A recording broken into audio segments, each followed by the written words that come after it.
கடுமையாக சொல்றேன். வட சென்னையில இந்த கஞ்சாவையும் இந்த வன்முறையை மட்டுமே வச்சு வட சென்னையில வந்து திமுக ஜெயிச்சுட்டு இருக்க இந்த அரசியலை நாங்கள் ஒளித்தெரிவோம். நண்பர்களே, சர்வே எடுக்க போன டிவிகே மெம்பர்ஸ் டிஎம்கே ஆளுங்க போட்டு தாக்கிட்டாங்க. அதுல ஒரு கர்ப்பிணி பெண் வந்தாங்க, அவங்களும் சேர்த்து தாக்கிட்டாங்கன்ற நியூஸ்லாம் நீங்க கேள்விப்பட்டிருப்பீங்க.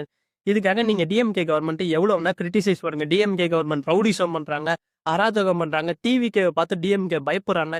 இது எதையுமே நான் மறுக்கல. ஆனா இந்த ஆதவ அர்ஜுனா புறம்போக்கு நாய் கஞ்சாவி வன்முறையை வச்சு டிஎம்கே கவர்மெண்ட் வட சென்னையில ஜெயிச்சிட்டு இருக்காங்கன்னு பேசிட்டு இருக்காங்க. என்ன மாதிரியான ஸ்டேட்மெண்ட் இது? வட சென்னையில இருக்க மக்கள்லாம் வந்துட்டு கஞ்சா கொடுத்தா டிஎம்கேக்கு ஓட்டு போட்டுருவாங்களா? என்ன மாதிரியான மனநிலை இது? நான் திருப்பி சொல்ற, தமிழ்நாட்டுல போதைப் பொருட்கள் நடமாட்டம் அதிகமாயிருச்சு, சட்ட ஒழுங்கு சரியில்லை. இதுக்காக நீங்க டிஎம்கே கவர்மெண்ட் எவ்வளவு வேணா கிரிட்டிசைஸ் பண்ணுங்க. ஆனா இந்த மாதிரியான ஸ்டேட்மெண்ட் வைக்கிறதெல்லாம் வந்து இதுக்கு நம்ம யாரு திட்டணும்? ஆதவ அர்ஜுனாவை திட்டணுமா இல்ல விஜயை திட்டணுமா? எங்க கட்சியில எல்லாருமே விஜய் தானா? நம்ம ஆதவ அர்ஜுனாவே திட்டுவோம். வடசென்னையில இருக்க மக்கள் எல்லாம் உழைச்சி சாப்பிடுறாங்க. நான் உன்ன மாதிரி லாட்டரி வித்து மக்கள் பணத்தை ஏமாத்தி திங்கிறவங்க கிடையாது. ஆல்ரெடி வடசென்னை மக்கள் மேல ஒரு முத்திரை குத்தி வச்சிருக்காங்க. அதை பிரேக் பண்ணி மேல வரதுக்கு அவன் கஷ்டப்பட்டுக்கிட்டு இருக்கான். இவன் சொகுசா கார்ல உட்காந்துக்கிட்டு இஷ்டமயத்துக்கு பேசிக்கிட்டு இருக்கான். இவன் ஒரு தினசாதாங்க தெரிஞ்சுக்கிட்டு இருக்கான். ஆல்ரெடி இந்த கரூர் சம்பவத்தப்பவே வந்துட்டு புரட்சி வெடிக்கும் அப்படிலாம் வன்முறை தோன்ற மாதிரி ட்வீட் எல்லாம் போட்டுக்கிட்டு இருந்தான். உங்க கட்சிக்கு நல்லது நடக்குன்னா ஃபர்ஸ்ட் இவனை துரத்தி அனுப்புங்க. ரைட்டு நண்பர்களே.